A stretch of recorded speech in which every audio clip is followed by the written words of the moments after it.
মই এই মুহূৰ্তত উপস্থিত আছোঁ কুমাৰ ভাস্কৰ বৰ্মাৰ ক্ষেত্ৰত আৰু মোৰ সোঁফালে আছে কামাখ্যা মন্দিৰ, বাওঁফালে আছে অশ্বক্লান্ত।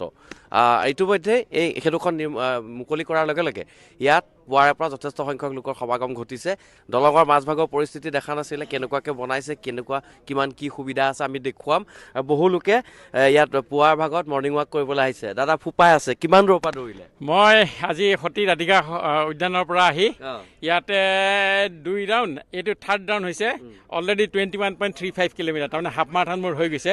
আৰু অলপমান হ'ব, মই তাৰ আগত গৈ পেলাই মানে ৰানটো শেষ কৰিম। এতিয়া পজ কৰি থৈছোঁ। আমি দুৰন্ত স্পৰ্টছ ক্লাবৰ পৰা হয়, আমি ডেইলি এক্টিভিটি কৰোঁ। আপোনালোকে এই আগতে এনেকৈ খোজকাঢ়ি বা দৌৰি পেলাই গুৱাহাটীৰ পৰা উত্তৰ গুৱাহাটী অহাৰ কেতিয়াবা সপোন দেখিছিলে? সেইটোতো সপোনৰ অগোচৰ আছিলে। এতিয়া এনেকুৱা লাগিছে, আজি যোৱাবেলি 25ৰ আমি টাটা মুম্বাই মাৰাথন মাৰিছিলোঁ। ৱৰ্ল্ড যিটো মানে চিলিং, যিটো ৱৰ্ল্ডলি চিলিংত একেই এনেকুৱা ধৰণৰ মানে ষ্ট্ৰিং থকা এনেকুৱা মানে ব্ৰিজ আছে, আমি তাতে দৌৰিছিলোঁ। একেই ছেইম ভাইবছ আমি ইয়াতে পাইছোঁ। আৰু সেইটো মানে অতুলনীয়। এইটো মানে কি ক'ম, এইটো মানে আমি ইমান উৎফুল্লিত যে আমি বাহিৰত আমি যিটো মানে পৰিৱেশ পাওঁ সেইটো খুদ গুৱাহাটীত পাইছোঁ। আকৌ ব্ৰহ্মপুত্ৰৰ ওপৰত বাবা ব্ৰহ্মপুত্ৰ মহান। আৰু মই এইখিনিতে মই চৰকাৰক ধন্যবাদ দিম, প্ৰশাসনক ধন্যবাদ দিম। ইমান সুন্দৰ, ইমান উন্নতিৰ জখলাত বগাইছে, আৰু উন্নতি হওক। মই কি ক'ম আৰু। আপুনি কেইপাক মাৰিলে বুলি ক'লে? মই এইটো 3rd পাক, 3 পাক। আকৌ এপাক মাৰিব ব্ৰিজ নহয়, আৰু আগলৈকে গৈছোঁ, IIT-লৈকে গৈছোঁ। তাৰমানে আপুনি গুৱাহাটীৰ পৰা এতিয়া খোজকাঢ়ি বা দৌৰি উত্তৰ গুৱাহাটীৰ পৰা IIT যাব ইচ্ছা কৰিলে যাব পাৰে। আপুনি এতিয়া আকৌ এপাক মাৰিব নেকি? আকৌ মই এইটো ৰান মোৰ শেষ হ'ল, অলৰেডি মোৰ হাফ মাৰাথন হৈ গৈছে। কেই কিলোমিটাৰ হ'ল? এতিয়ালৈকে মোৰ আপোনাৰ 21.35 হৈছে। এইখিনি হয়তো আৰু 2 কিলোমিটাৰ মোৰ হ'ব, 25 কিলোমিটাৰ মান। আৰু নালাগে নেকি দাদা আহিব? এইফালে নালাগে, মই থাকোঁ হাতীগাঁৱত। থাকোঁ না, মই হাতীগাঁৱত থাকোঁ। মই তাৰ পৰা আহিছিলোঁ। আৰু নৰ্থ গুৱাহাটী আৰু ইয়াৰ মিলন সেতু হৈছে, আৰু মানে খুব ধুনীয়া হৈছে। মই দেখিছোঁ উত্তৰ গুৱাহাটীত বহুত মানুহ আহিছে, বাইদেউসকল আহিছে, মহিলাসকল আহিছে, পুৰুষসকল আহিছে, সৰু সৰু। কিন্তু এটা কথা মই আপোনাক দেখুৱাম, অকণ আগলৈ যাওঁ আহক। আপুনি চাব যে ইয়াত এই দলংখন মুকলি কৰা আজি কেইটা 24 ঘণ্টাও ভালকে হোৱা নাই। এয়া চাওক, পিক পেলাইছে আমাৰ মানুহৰ। একচুৱেলি কি ক'ম, এইটো চিভিক চেন্সটো একদম নাই। চিভিক চেন্সটো কেতিয়া আহিব মই নাজানো, কিন্তু আমি গুৱাহাটীবাসী সঁচাকৈ অতি লজ্জিত যে এছাম মানুহ আছেই সদায়। তেওঁলোকে নেকি মানে স্বচ্ছতা নাজানে। একচুৱেলি স্বচ্ছতাৰ পাঠ শিকাব লাগিব নতুনকৈ। আৰু এইবিলাক মানে অশিক্ষিত মানুহ নহয়, শিক্ষিত মানুহৰ কাম। এইবিলাক তীব্ৰ গৰিহণাৰ যোগ্য। আৰু যাকে য'তে যদি দেখা পায় তেওঁক ধৰিব লাগে, তেওঁক প্ৰশ্ন কৰিব লাগে যে আপুনি এইখিনি কিয় পেলাইছে, আপুনি চাফা কৰি পেলাওক, নহ'লে তেওঁক যাব দিব নালাগে। এনেকুৱা এটা ব্যৱস্থা লাগে, কাৰণ আমাৰ অসমীয়া মানুহ যথেষ্ট একাংশ লোক আছে যিসকলে মানে নিজৰ ঠাইখনে নিজে লেতেৰা কৰাত খুব আগ্ৰহী। কি ক'ব আৰু, এছাম মানুহ আছেই আপোনাৰ, মানে এছাম মানুহে ভালকৈ ৰাখিব চাই, এছাম মানুহ বেয়া। সেই বেয়া আছামক আমি উলিয়াই আনিব লাগিব, বেয়া আছামক আমি উচিত শিক্ষা দিব লাগিব, সেইটোৱে ভাবোঁ। ধন্যবাদ দাদা, আপুনি ইমান দূৰ দৌৰি আহিছে, খুব ভাল লাগিলে লগ পাই। আৰু আপুনি আহি থাকিব সদায় ইফালে, ইমান ধুনীয়া এটা সুবিধা দিয়া হৈছে। আৰু এয়া চব্জি লৈ ক'ৰ পৰা আহিছে? ফেঞ্চি বজাৰৰ পৰা আহিছে। চাওক, অকণ এইফালে আহিব, লাইটটো অকণমান ঘূৰাই ল'ব লাগিব। চব্জি লৈ খোজকাঢ়িছে, ফেঞ্চি বজাৰৰ পৰা আহিলা? আগতে এনেকে ভাবিছিলা নেকি? এইফালে নাই, এইটো ভবা নাছিলো। বহুত ভাল লাগিছে। ঘৰ ক'ত? মোৰ ঘৰতে এনে ওদালগুৰিত। ইয়াতে মই জব কৰোঁ, ইয়াতে থাকোঁ। আৰু কোন জেগা? উত্তৰ গুৱাহাটীত, শিলাকোট। এনেকে আৰু বজাৰ। এইটো সাংঘাতিক কথা দেখোন, একেবাৰে ফেঞ্চি বজাৰত গৈ খোজকাঢ়ি চব্জি লৈ পেলাই আহি আকৌ এইটো এটা সপোন আছিল উত্তৰ গুৱাহাটীবাসী ৰাইজৰ, যে ব্ৰিজেৰে পাৰ হৈ যাম ফেঞ্চি বজাৰৰ পৰা চব্জি লৈ আহিম। গতিকে এই সপোন আচলতে সাকাৰ হৈ গ'ল। এতিয়া ইচ্ছা কৰিলে চাহ খাই আহোঁ বুলি ক'লে ফেঞ্চি বজাৰত গৈ আহিলোঁ আমি ফেঞ্চি বজাৰত। এতিয়া মন গ'লে গুৱাহাটীলৈ এনেকে খোজকাঢ়ি অহা যাব। আগতে কিমান সময় লাগিছিলে ঘূৰি আহোঁতে? আগতে ঘূৰি আহোঁতে 1 ঘণ্টাৰ ওচৰত লাগিছিলে। আৰু আমিতো সৰুৰ পৰাই স্কুল পঢ়া, কলেজ পঢ়া, সৰুতে দেউতাৰ লগত হাতনাৱেৰে পাৰ হৈছিলোঁ। তাৰপিছত কলেজত বিবৰুৱাত পঢ়িলোঁ, ভুটভুটি নাও। বুজিলোঁ। এতিয়া এই ফেৰীদি পাৰ হ'লে চমুকে কওক, একেবাৰে ফেৰীদি পাৰ হওঁতে কিমান টাইম লাগে? ফেৰীৰে পাৰ হওঁতে লাগিছিলে 20-25 মিনিট লাগিছিলে। কিন্তু 20-25 মিনিট লাগিলেও কথাটো হৈছে, এখন ফেৰী যোৱাৰ লগে লগে আৰু 1 ঘণ্টা ৰৈ থাকিব লাগিল নহয় আপুনি। সেইটো এটা কথা আছিল ন। মুঠতে এতিয়া মানে খোজকাঢ়ি বুলি যায়, মন গ'ল যে গুৱাহাটীলৈ যাবলৈ মোৰ মন গৈছে, ফটকে খোজকাঢ়ি একো নাথাকিলেও।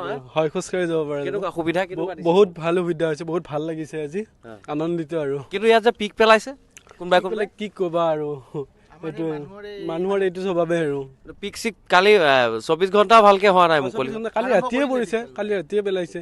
কি ক'বা আৰু এচাম এনেকুৱা মানুহ আছে আৰু যোৱা ভাল লাগিলে লগ পাই পেলাই ন ভাল লাগিলে এয়া আচলতে ৰন্তু দা এয়া সুখা অনুভূতি আচলতে যি মুক্ত অক্সিজেন গুৱাহাটী মহানগৰত যি আচলতে প্ৰদূষণ সেই প্ৰদূষণে যি এটা কদৰ্যময় পৰিৱেশ বিষাক্ত পৰিৱেশ সৃষ্টি কৰিছে সেই যান্ত্ৰিকতাৰ মাজৰ পৰা ওলাই আহি উত্তৰ গুৱাহাটীৰ যি প্ৰকৃতিৰ মুক্ত অক্সিজেন ল'বৰ বাবে সকলোৱে ওলাই আহিব পাৰিছে আৰু খোজকঢ়াৰ যি আনন্দ প্ৰাতঃ ভ্ৰমণৰ যি আনন্দ সেই আনন্দ আচলতে 100% খুব সুন্দৰ এই নতুন কুমাৰ ভাস্কৰ বৰ্মা দলঙেৰে খোজকঢ়াৰ ক্ষেত্ৰত আৰু যাৰ বাবে আচলতে কুমাৰ ভাস্কৰ বৰ্মা সেতুৰে এতিয়া পুৱাৰে পৰা মুকলিৰ পিছৰে পৰা পুৱাৰে পৰা এনেদৰে অগণন লোকে আহ যাহ কৰিছে আৰু উত্তৰ গুৱাহাটীৰ পৰা গুৱাহাটীৰ পৰা উত্তৰ গুৱাহাটী আৰু ক'বলৈ গ'লে আচলতে যি এই যে কুমাৰ ভাস্কৰ বৰ্মা সেতু আৰু এই সেতুৰ আচলতে অত্যাধুনিক প্ৰযুক্তি কৌশল খটুৱা হৈছিল আৰু যি এক্সট্ৰা ড'জ কেবল মোৰ সৈতে দেখুৱাব এই এক্সট্ৰা ড'জ কেবলৰ জৰিয়তে যি বহন ক্ষমতাটো ডাইভাৰ্ট কৰা হয় বেলেগ ফালে পঠিওৱা হয় যাতে সমানে থাকে ইয়াৰ যি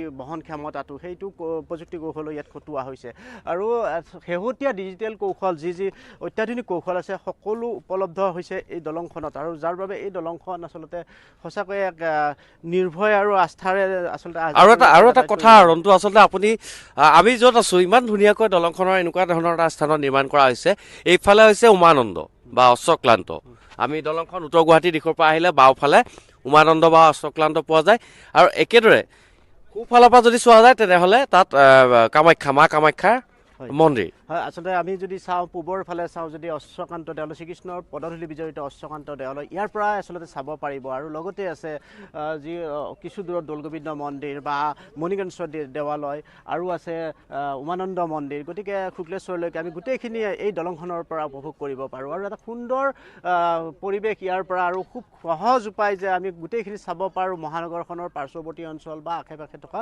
সকলো আমি চাব পাৰোঁ আৰু চাব পাৰোঁ মানে যি প্ৰদূষণৰ যি ভয়াৱহ সমস্যা সেই সমস্যাৰ কিছু হ'লেও কিছু লাঘৱ পাব কিছু হ'লেও উপশম পাব উত্তৰ গুৱাহাটীৰ ফালে আহিলে আৰু সেইকাৰণে এতিয়া প্ৰত্যেকে খোজকাঢ়িবলৈ লৈছে প্ৰাতঃ ভ্ৰমণৰ কাৰণে আহিছে আৰু প্ৰাতঃ ভ্ৰমণৰ এটা সুকীয়া মজা আছে আৰু সেই মজাটো কেৱল মুক্ত অক্সিজেন ধূলি বালিবিহীন প্ৰদূষণবিহীন অক্সিজেনৰ জৰিয়তে পাব পাৰে গতিকে এয়া আচলতে সঁচাকৈয়ে এখন সুন্দৰ সেতু কুমাৰ ভাস্কৰ বৰ্মা আৰু এই নামাকৰণো যথোপযুক্ত হৈছে কিয়নো আমাৰ কুমাৰ ভাস্কৰ বৰ্মাৰ নামটোৰ সৈতে অসম বুৰঞ্জীৰ এটা বিশেষ আচলতে পৃষ্ঠা আছে গতিকে কুমাৰ ভাস্কৰ বৰ্মাৰ নামেৰে নামাকৰণ কৰা হৈছে আৰু এই দলংখন নিৰ্মাণৰ বাবে যিমান সময় কম সময়ৰ ভিতৰত হৈছে আমি যদি লক্ষ্য কৰোঁ ইয়াৰ পূৰ্বৰ যিবিলাক দলং আছিল ব্ৰহ্মপুত্ৰৰ আন দলঙৰ ক্ষেত্ৰত বহু দলং পৰি ৰৈছিল আধাতে কাম সামৰি বা বহু বছৰ লাগিছিলে কিন্তু সেইধৰণে আমি ভবা ধৰণে আমি পোৱা নাছিলোঁ কিন্তু এতিয়া শেহতীয়াভাৱে আমি পাইছোঁ এনেধৰণে নিৰ্ধাৰিত সময়তকৈ কিছু সময় বেছি লাগিছে কিন্তু তথাপিতো দেখিবলৈ সুন্দৰ এখন মানুহে ভবা ধৰণে তেনেধৰণৰ এখন দলং পাইছে আৰু অতি উত্তৰ গুৱাহাটীৰ মাজৰ যি ব্যৱধান আছিল আচলতে যাতায়াতৰ ক্ষেত্ৰত সেই ব্যৱধান আঁতৰাবলৈ সক্ষম হৈছে এই দলংখনে আৰু এই দলংখনক লৈ এতিয়া সকলো উৎসাহী হৈ পৰিছে পুৱাই আজি আমি দেখিবলৈ পাইছোঁ অগণন লোকে প্ৰাতঃ ভ্ৰমণেই হওক বা দলংখন চোৱাৰ উদ্দেশ্যে হওক আহি উত্তৰ গুৱাহাটীলৈ আহিছে আৰু উত্তৰ গুৱাহাটীৰ পৰা গুৱাহাটীলৈ গৈছে আৰু ইয়াৰ আচলতে পৰিৱেশটো চাই সকলোৱে অভিভূত হৈছে কিয়নো আগতে গানত আছিলে যে ৰিং এটাৰ বাট এনেকুৱা ধৰণৰ শব্দ আছিল এতিয়া আচলতে উত্তৰ গুৱাহাটীৰ ৰিং এটাৰ বাট হৈ পৰিল হয় বিষ্ণু আচলতে ৰিং এটাৰ বাট বুলি কোৱাৰ লগে লগে ৰিং ৰোডো নিৰ্মাণ হৈ আছে গুৱাহাটীৰ পৰা এই দলঙেৰে শৰাইঘাট দলঙেৰে বাইহাটা চাৰিআলি হৈ বেজেৰা হৈ এনেকৈ ৰিং এটা বাট হৈ আচলতে যাব আৰু আমি দেখুৱাই আছোঁ এয়া কুমাৰ ভাস্কৰ বৰ্মা সেতুৰ পৰা এনেধৰণৰ আমি মাজভাগত আছোঁ আমি মাজভাগৰ পৰা দেখুৱাই আছোঁ এনেধৰণে এতিয়াও আচলতে যদিও সময় কিছু উকলিল পাত্ৰ হৈ থকা নাই কিন্তু তৎসত্ত্বেও কিন্তু এনেদৰে প্ৰত্যেকে খোজকাঢ়িছে আচলতে প্ৰাতঃ ভ্ৰমণ বুলি নক'লেও আচলতে খোজকঢ়াৰ যিটো আনন্দ সেই আনন্দ লৈছে আমি পোনে কথা পাতিম ক'ৰ পৰা আহিছে মাছখোৱাতে থাকোঁ মাছখোৱাতে থাকে কেনেকুৱা লাগিল বাৰু নতুন দলং এখনেৰে খোজকাঢ়িছে ভাল লাগিছে Unbelievable, mind-blowing. This is one of the wonderful project in the world. You can say with very good connectivity. You can see the things. It's very transparent and very beautiful place. And almost all the tourisms it can be developed. You see, lots of revenue can be generated. So बहुत ভাল লাগিছে বহুত ধুনীয়া আৰু government যেনেকুৱা কাম কৰি আছে এইটো মানে আনবিলিভেবল কাম কৰি আছে চৰকাৰে কৈছিল যে কানেক্টিভিটি বঢ়াব যাতে দেশক সংযোগৰ জৰিয়তে চমুচে পাব সকলো টাউন যাতে সহজে যাব পাৰে গাঁও চহৰ সকলো যাব পাৰে সেই ব্যৱস্থাটো আচলতে সফল হৈছে বুলি ক'ব লাগিব এইটো একচুৱেলি মানে যেনেকুৱা কমিউনিকেশ্যন যিমান কমিউনিকেশ্যন ভাল হ'ব এইটো তেনেকৈ মানে আপোনাৰ আৰু ডেভেলপমেণ্টটো বঢ়িব মানে হয় ফুৰিলে খোজকাঢ়িলে পিক পেলোৱা কথাটোতো তেওঁ কৈছে আমি তাকে কথা পাতিয়ে আহি আছোঁ যে মানুহে কেনেকৈ ভাবিছে যে ইয়াতে পিক পেলাৰ মেণ্টেলটো কৈছে কেনেকৈ ভাই 24 ঘণ্টাই হোৱা নাই তাকে ইয়াতে পিক পেলাম বুলি আমি এইটো কথাই পাতি আহি আছিলোঁ হ'ব মানুহবিলাক কি ক'ব কেতিয়াবা বাইদেউ বেয়া লাগেনে বাৰু দুখ লাগেনে বাৰু বেয়া লাগে দুখ লাগে খং উঠে দেখিলে ধৰি পিটিম যেন লাগে কেনেধৰণে বাৰু এইটো প্ৰতিৰোধ কৰিব পাৰি যাতে আমাৰ দলংখন খুব সুন্দৰ হৈ থাকে আমি ৰাতিপুৱা সুন্দৰ পৰিৱেশ এটা চকুৰে প্ৰত্যক্ষ কৰি অহা যোৱা কৰিব পাৰোঁ কেনেকৈ সম্ভৱ হ'ব বাৰু কেনেকে সম্ভৱ মানুহখিনি নিজে সজাগ নহ'লে বেলেগে কৰাৰ কোনো উপায় নাই সেইটোৱে এতিয়া সজাগতাটো মেইন কথা আৰু আচলতে চৰকাৰ বুলি নহয় আমি পাব্লিকে ল'ব লাগিব চৰকাৰে কিমান চাব সংগঠনেও ল'ব লাগিব সেইটোৱে হয় আচলতে প্ৰত্যেকে আচলতে সজাগ হ'ব লাগিব ৰাইজ সজাগ হ'ব লাগিব সাধাৰণ জনতা সজাগ হ'ব লাগিব চৰকাৰ সজাগ হ'ব লাগিব আৰু আমি কিছু আগলৈ গৈ আছোঁ এতিয়াও এই মুহূৰ্ততো আমি দেখুৱাই আছোঁ এনেধৰণে খোজকাঢ়ি আছে খোজকঢ়া যি আনন্দ প্ৰত্যেকে উপভোগ কৰে আচ্ছা যিসকল দৰ্শকে ইতিমধ্যে চাই আছে তেওঁলোকে কমেণ্ট কৰক আচলতে এই ধৰণৰ যি পৰিৱেশ আমাৰ এই ব্ৰিজখনত হৈছে ইমান সুন্দৰ এখন সেতু এই সেতুখনত পিক পেলাইছে বা লেতেৰা কৰিছে আৱৰ্জনাৰ সৃষ্টি কৰিছে যিসকলে চাই আছে কমেণ্ট কৰক আচলতে এইসকল লোকৰ বিৰুদ্ধে কি ব্যৱস্থা ল'ব লাগে আৰু এজন ব্যক্তি আছে আমি কথা পাতিম হয় অকণমান ৰ'ব আপুনি আহিলে সিপাৰৰ পৰা উত্তৰ গুৱাহাটীৰ পৰা দলংখনত বহুত ঠাইত নিশ্চয় দেখিছে আপোনালোকে পিক পেলোৱা শিখৰ গুটখাৰ পেকেট বা পানীৰ বটল এই কথাবিলাকে বাৰু মনত আঘাত নিদিয়েনে বাৰু একচুৱেলি আজি প্ৰথম আহিলোঁ যোৱাকালি অহা নাই এনেতো ভালেই লাগিছে খোজকাঢ়ি গৈছোঁ আকৌ মানে এইটো আমি প্ৰত্যক্ষ কৰিলোঁ গোটেই পিকাই পেলাই পাইছে আমি দেখিছোঁ আমি যে পানৰ পিক পেলাইছে মানুহে এইটো বহুত বেয়া লাগিছে এইটো বেয়া লাগিছে কেনে হয় আৰু এনেধৰণে আমি দেখুৱাইছোঁ এয়া চাওক অশ্বকান্ত দেৱালয় সমীপতে আছে আৰু নদীৰ পৰা আমি জাহাজ চলাচলো দেখুৱাব পাৰোঁ জাহাজ চলাচলো কৰি আছে এয়া মাজগাঁও ঘাট সমীপতে গুৱাহাটী উত্তৰ গুৱাহাটীৰ সংযোগ এই ফেৰী সেৱা আৰু ফেৰী সেৱা এতিয়াও অব্যাহত আছে কিন্তু ফেৰী সেৱাৰ যি যন্ত্ৰণা সেই দিনবোৰলৈ আৰু মনত পেলাব নোখোজে কাৰণ অতি কম সময়ৰ ভিতৰতে আচলতে গুৱাহাটী উত্তৰ গুৱাহাটীৰ মাজত আহ যাহ কৰিব পাৰে যোগাযোগ যাতায়াত ব্যৱস্থাটো খুব সুন্দৰ হৈছে আৰু যাক লৈ এতিয়া যিধৰণে ৰাইজে আচলতে আশা কৰিছিল সেইধৰণে যেন পাবলৈ সক্ষম হৈছে আৰু সেই আনন্দ আচলতে সুকীয়া আনন্দ বিচৰাৰ ধৰণে যেতিয়া পায় সেই ধৰণৰ আনন্দটো কথা সুকীয়া আৰু সেই আনন্দ লৈ আচলতে গুৱাহাটী উত্তৰ গুৱাহাটীলৈ আহিছে আৰু যিহেতু মহানগৰীত এতিয়া বৃহৎ যান জঁটৰ লগতে যি জনবিস্ফোৰণ আৰু প্ৰদূষণ এই ধৰণৰ সমস্যাবিলাক কেৱল মাত্ৰ সমাধানৰ উপায় এনেধৰণৰ কানেক্টিভিটিৰ জৰিয়তে যোগাযোগ যাতায়াত ব্যৱস্থাৰ জৰিয়তে কৰিব পাৰে মানুহ সচেতন হ'ব লাগিব আৰু এই ধৰণৰ যি ভাল কামবিলাক আমি আচলতে তেওঁলোকক স্বীকাৰ কৰিব লাগিব আৰু ভাল কামৰ প্ৰশংসা কৰিলে চৰকাৰখনে আৰু ভাল কাম কৰিব এনেধৰণৰ এটা খুব সুন্দৰ ব্যৱস্থা গঢ়ি তুলিছে যিটো ব্যৱস্থাৰ সকলোৱে শলাগ লোৱাৰ লগতে আচলতে ইয়াৰ লগত কিবা ভাল কৰিব পাৰি নেকি সেই কথাও চিন্তা কৰিব লাগে পৰামৰ্শ দিব লাগে চৰকাৰখনক যাতে আমি ভবা ধৰণে অসমখন গঢ় লৈ উঠে আৰু ভাৰতবৰ্ষৰ 5খন ৰাজ্যৰ ভিতৰতে অসম যাতে অন্যতম হয় সেই কথা আজি মুখ্যমন্ত্ৰীৰ সপোন প্ৰধানমন্ত্ৰীগৰাকীয়েও এই ক্ষেত্ৰত যথেষ্ট আগবাঢ়িছে আমাৰ অসমৰ ক্ষেত্ৰত বহুত ইন্ধন যোগাইছে ৰণটো আমি দেখিছোঁ পুৱাৰ ভাগত যথেষ্ট লোকৰ সমাগম ঘটিছিল তাৰ মাজতে কিছু কমিছিল এতিয়া আকৌ হৈছে হয় আচলতে যদিও মানুহ কমিছিল প্ৰাতঃ ভ্ৰমণৰ সময়ত সকলোৱে ওলাই আহিছিল আন ঠাইত কৰাতকৈ ইয়াত ফেৰী দলঙৰ ওপৰত কৰিবলৈ লৈছিল দলঙৰ ওপৰত কৰাৰ লগে লগে এটা সুকীয়া মজা দলংখন উপভোগ কৰাৰ লগতে তেওঁলোকে সুযোগ কাঢ়িলে কিন্তু এতিয়া আকৌ মাজতে নাইকিয়া হৈছিল কিন্তু এতিয়া আকৌ আচলতে দলং চোৱাৰ বাবে আহিছে দলংখনত উঠি ইপাৰ সিপাৰ হোৱাৰ বাবে আহিছে আৰু এনেদৰে এতিয়া সকলোৱে আহিবলৈ লৈয়ে আছে আৰু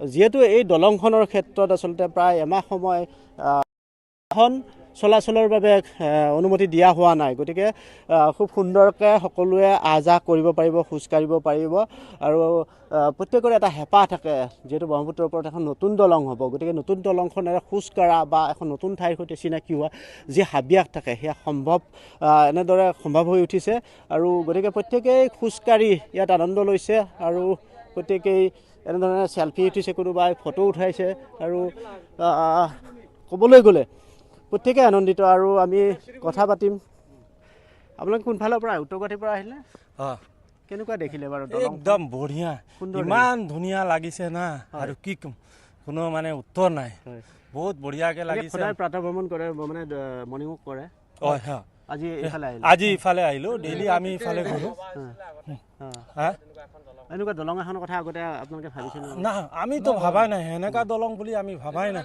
মামা মানে এনেকুৱা উপহাৰ দিলে অসমবাসী মামাক বহুত বহুত ধন্যবাদ আৰু আগতে কেইবাখনো দলং হৈছে ব্ৰহ্মপুত্ৰৰ ওপৰত এনেকুৱা ধৰণৰ এনেকুৱা দলংটো নাই এইটোতো সম্ভৱ হৈছে একমাত্ৰ খালি এটাই আমাৰ হিমন্ত বিশ্ব শৰ্মা ডাঙৰীয়াৰ কাৰণে একদম তেখেতকতো একদম ভোট নিদিলে আমাৰ মানে এবাৰে মাফ নহয় এনেকুৱা টাইপ হয় আৰু আমি আগবাঢ়িছোঁ আগলৈ আমি দেখুৱাই আছোঁ আমি এনেধৰণে দেখুৱাই আছোঁ আহিছে খোজ কাঢ়িছে আৰু আনন্দ প্ৰকাশ কৰিছে চেলফি উঠিছে ফটো উঠিছে দাদা এখন নতুন দলং খোজ কঢ়াৰ অভিজ্ঞতাটো ক'ব নেকি বাৰু বিৰাট ভাল লাগিলে এই দলংখন আচলতে আমি আচলতে মুম্বাইত থাকোঁ তাতে শ্ৰীলংকৰ ষ্টাইলতে বনাইছে গতিকে ভাল লাগিছে গতিকে আমাৰ বেলকনিৰ পৰা চিলিংখন দেখি থাকি মানে এতিয়াৰ সন্ধিয়াৰ এইখন আৰু আমাৰ চিলিংকৰ সন্ধিয়াৰ দলংখন একেই লাগে অনুভৱ খুব ভাল লাগিছে ভবাই নাছিলো চৰকাৰক বহুত বহুত ধন্যবাদ আকৌ এনেকুৱা ধৰণৰ উন্নতি আৰু কৰক হয় ধন্যবাদ আৰু এনেধৰণে আমি দেখুৱাই আছোঁ নতুনকৈ নিৰ্মাণ কৰি মুকলি কৰা এই কুমাৰ ভাস্কৰ বৰ্মা সেতু আৰু এনেধৰণে বিভিন্ন ধৰণৰ সজ্জিত কৰি তোলা হৈছে জাপি বা এনেধৰণৰ বিভিন্ন নক্সাৰে এনেধৰণে সজোৱা হৈছে আৰু এই ধৰণে সজাই এটা ৰাইজক আচলতে যি আনন্দ দিব বিচাৰিছে ৰাইজৰ আশা পূৰণ কৰিবলৈ লৈছে তেনে ক্ষেত্ৰত কিছু অশুভ শক্তিয়ে আচলতে গোটেই কদৰ্য কৰি পেলাই তামোলৰ পিক শিখৰৰ পিখেৰে বা পানী বটলেৰে এই ধৰণৰ কথাবিলাক আচলতে সকলোৱে বিৰত থাকিবলৈ সকলোৱে আচলতে চিন্তা কৰিব লাগে এই দলংখনে আচলতে সকলোৰে আশাৰ সপোনৰ এই দলংখন আমি সকলোৱে চাফ চিকুণ কৰি ৰখাটো প্ৰয়োজন কিয়নো এনেধৰণৰ দলং এখনৰ কাৰণে হয় বহু দীঘলীয়া এটা আন্দোলন কৰিবলগীয়া হৈছিল গুৱাহাটী ৰাজপথ বন্ধ কৰিবলগীয়া আছিল উত্তৰ গুৱাহাটী দলং নিৰ্মাণ দাবী সমিতি আৰু উত্তৰ গুৱাহাটী প্ৰেছ গিল্ডেও বিশেষ পদক্ষেপ লৈছিল বিশেষকৈ প্ৰধানমন্ত্ৰী মোদীৰ দৃষ্টি আকৰ্ষণ কৰাৰ কাৰণে আচলতে স্বাক্ষৰ তেওঁলোকে সংগ্ৰহ কৰিছিল গতিকে বিভিন্ন ধৰণৰ কাৰ্যপন্থা লৈছিল আৰু এই দলংখন আচলতে কি জানেনে এই দলংখন 1947 চনৰ আগৰ পৰা দাবী কৰি অহা হৈছিল যিখন শৰাইঘাট দলং বনাইছিল সেই দলংখনত ইয়াত স্থাপনৰ কাৰণে দাবী কৰিছিল কিন্তু কিবা কাৰিকৰী কৌশলৰ কাৰণে হওক তাত পতা নহ'ল ইয়াত পতা নহ'ল তাত পতা হ'ল ইয়াৰ পিছত এইখন দলং নিৰ্মাণ কৰি উলিয়ালে